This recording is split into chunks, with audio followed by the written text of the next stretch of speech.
Hi, so I'm Lauren and I'm the lead osteologist at Hull Trinity Burial Ground.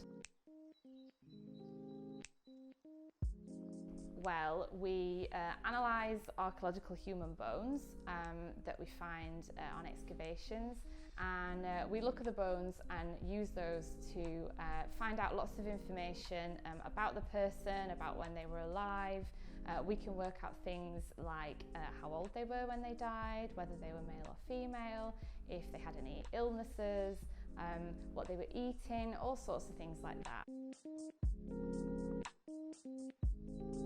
Well, I'd always been very interested in archaeology. Actually was very interested in dinosaurs from being a small child, but then became much more fascinated with archaeology rather than paleontology. And so from that point I think became really interested in skeletons and human anatomy, and then went to university to study archaeology, and then kind of got sucked further into that human osteology rabbit hole, and it's become a bit of a lifelong passion.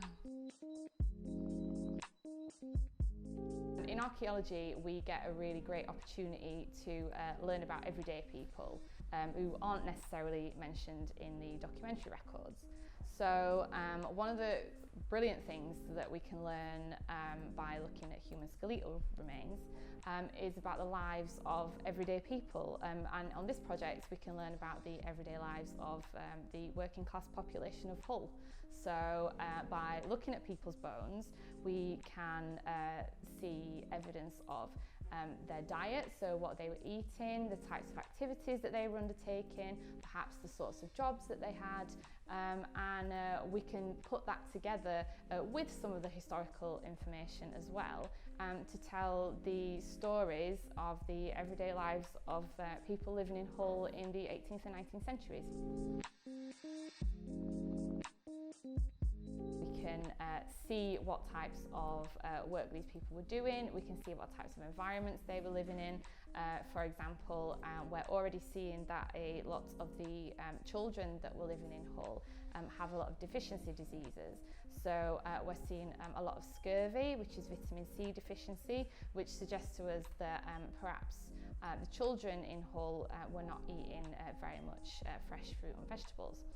We're also seeing a lot of rickets, which is a vitamin D deficiency, which means that children, while their bones were growing and while they were growing up, they were not actually getting exposure to enough sunlight.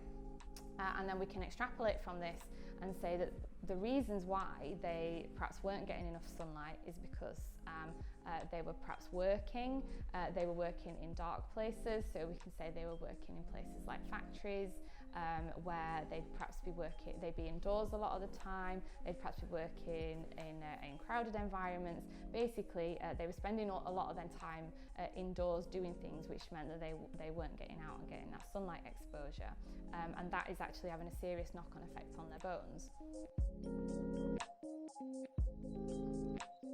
This project is really exciting because there's not really been a project of its type in the north of England, so it gives us a really unique opportunity to be looking at populations from the north of England at around the same time as the ones that are already investigated in the south. We're excavating a very significant proportion of this burial ground, and it's going to give us lots and lots of very interesting and great information about the population of Hull.